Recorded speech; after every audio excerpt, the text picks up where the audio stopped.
नमस्कार दोस्तों, जय माता दी, हर हर महादेव। लग रहा है ना आज कुछ अलग, कुछ नया। जी हाँ, भगवान भोलेनाथ की शादी है तो वह शादी की तैयारियां हैं।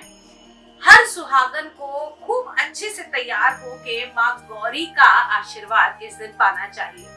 इस दिन 16 श्रृंगार करने चाहिए, क्योंकि जब भी हम किसी शादी ब्याह में जाते हैं तो हम अपने आप को भी खूबसूरत बनाकर जाते हैं। तो आज ऐसी ही तैयारी से मैं भी आपके पास आई हूँ भगवान भोलेनाथ की महाशिवरात्रि की वीडियो लेकर। आने वाली है महाशिवरात्रि। जी हाँ, 26 फरवरी 2025 को मनाया जाएगा महाशिवरात्रि का त्योहार। ये तो सभी जानते हैं कि इस दिन भगवान शिव और माँ पार्वती का विवाह हुआ था। पौराणिक कथाओं के अनुसार ये भी माना जाता है कि इसी दिन भगवान शिव निराकार रूप से साकार रूप में आए थे। अब शिवरात्रि का त्योहार है तो इस दिन हमें व्रत, पूजा, अनुष्ठान, जप, तप सबका विशेष महत्व है। इस दिन रात्रि की पूजा का विशेष महत्व माना जाता है, क्योंकि कहा जाता है शिव रात्रि।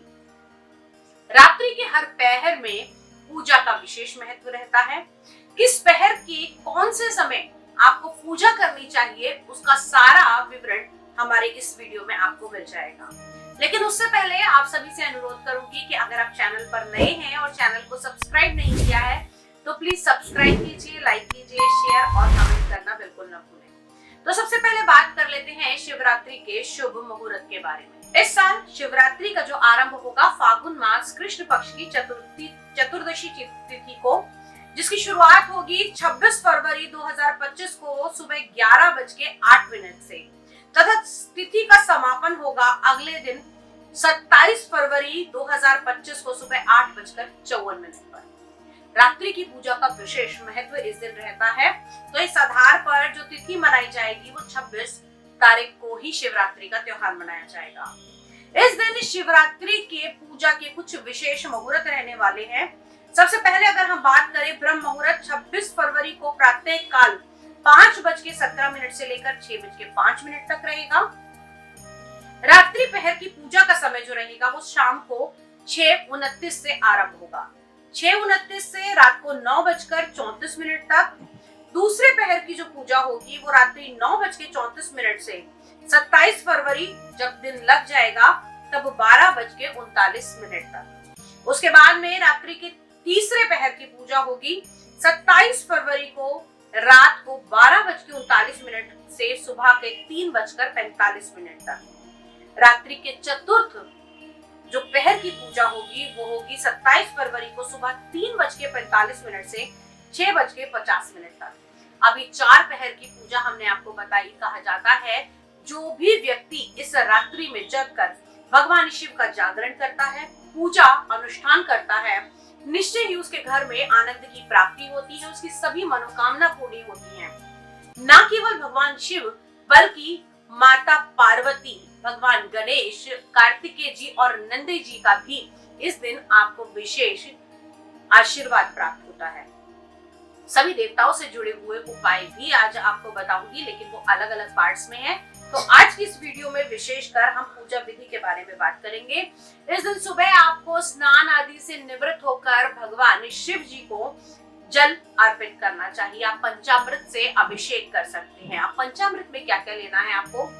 दूध, दही, घी, शहद, शक्कर और गंगा जल। इन सभी चीजों का मिश्रण बनाकर आप भगवान शिव को अभिषेक अवश्य कराएं। साथ ही साथ अगर आप भगवान शिव को दूध से अभिषेक कराना चाहते हैं तो मैं आपसे अनुरोध करूंगी कि थोड़ा सा दूध लेकर आप भगवान शिव को अभिषेक कराइए और उसके बाद में जो भी दूध हो उसे किसी जरूरतमंद बच्चे को आप पिला दीजिए। इससे स्वयं भगवान भोलेनाथ आपसे बहुत ज्यादा खुश। इस दिन आपको नहा धोकर अच्छे से तैयार होकर भगवान शिव की आराधना करनी चाहिए। पूजा की सभी सामग्रियों में, जिसमें धूप, दीप, बेलपत्र, साथ ही साथ धतूरा, भांग, ये सभी भगवान शिव को बहुत प्रिय है। इस दिन भगवान शिव को बेर चढ़ाने का भी विशेष महत्व माना जाता है। यह आपको पता है कि कहते हैं शिवलिंग पर चढ़ाने के बाद, यानी कि शिवरात्रि पर बेर अर्पित करने के बाद से बेर में कीड़ा लगना भी आरंभ हो जाता है। उससे पहले बेर में कीड़ा बहुत कम देखने को मिलता है। अब इसी दिन आप भगवान शिव को चढ़ा सकते हैं आंकड़े के फूल की माला। जी हाँ, इसके भी बहुत अच्छे फल मिलते हैं। इस दिन आपको भगवान शिव को देसी घी का दीपक अर्पित करना चाहिए। भगवान शिव और माता पार्वती के मंत्रों का जाप इस दिन बहुत अच्छा रहता है। अगर आप किसी भी प्रकार के शारीरिक कष्ट को भोग रहे हैं तो इस दिन आप भगवान शिव के महामृत्युंजय जाप को करें। कहा जाता है कि शिवरात्रि के दिन अगर रात्रि में जगकर कोई भी निरोगी व्यक्ति पूर्ण रात्रि भगवान शिव के महामृत्युंजय के जाप को करता है तो भगवान उसे निरोगी काया और सभी प्रकार के कष्टों से मुक्ति देते हैं। भील की कथा तो सबने ही सुनी थी। उसने तो मात्र केवल अनजाने में ही पूरी रात्रि भगवान शिव को बेलपत्र अर्पित किए थे। उसी से भगवान शिव जी बहुत खुश हो गए थे और उसको मनचाहा वर दिया था। तो शिवरात्रि में भगवान शिव की पूजा का विशेष महत्व है। इस दिन मां पार्वती की पूजा भी आपको विशेषकर करनी चाहिए। इस दिन भगवान को भांग जरूर चढ़ानी चाहिए। बहुत से लोग भांग, ठंडाई इत्यादि खुद भी आचमन करते हैं, खुद भी लेते हैं, तो ये भगवान के प्रसाद स्वरूप ग्रहण की जा सकती है। अब क्या शिवरात्रि के दिन आपको फलाहार करना चाहिए?